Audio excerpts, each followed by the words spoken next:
Zee 24 तास एक पाऊल पुढे। पुण्याच्या अपहरण झालेल्या तरुणीला मारहाण आणि तिच्या पतीला धमकी आणि मारहाण करणारे नगरचे अतिरिक्त पोलीस अधीक्षक संजय बारकुंड यांना सक्तीच्या रजेवर पाठवण्यात आले। अपहरण करून धुळ्यातल्या शिरपूर इथं कुंटणखाण्यात विकल्याची तक्रार करण्यासाठी ही तरुणी नगरच्या तोफखाना पोलीस ठाण्यात गेली होती। मात्र तक्रार दाखल करायची सोडून उलट बारकुंड यांनी या तरुणीला उलट प्रश्न विचारून मारहाण केल्याचा आरोप करण्यात आला होता। पोलिसांच्या मनमानीबाबत झी 24 तासने आवाज उठवला होता। त्यानंतर नगरचे पोलीस अधीक्षक रावसाहेब शिंदे यांनी या प्रकरणाची चौकशी सुरू केली।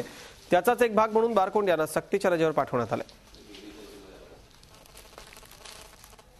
दरम्यान या तरुणीवर पुण्याच्या ससून रुग्णालयात उपचार सुरू आहेत। मात्र तिला कोणाशी संपर्क साधायला मनाई करण्यात आली। तसंच नगर पोलीस हे प्रकरण दडपण्याचा प्रयत्न करत असल्याचा आरोप तरुणीच्या नियोजित वराने केलाय। दुसरीकडे शिवसेनेच्या प्रवक्त्या नीलम गोऱ्हे यांनी या प्रकरणी कठोर कारवाईची मागणी केली आहे।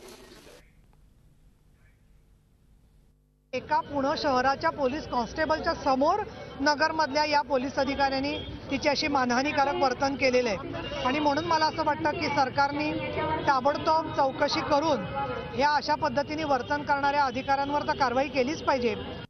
झी 24 तास एक पाऊल पुढे।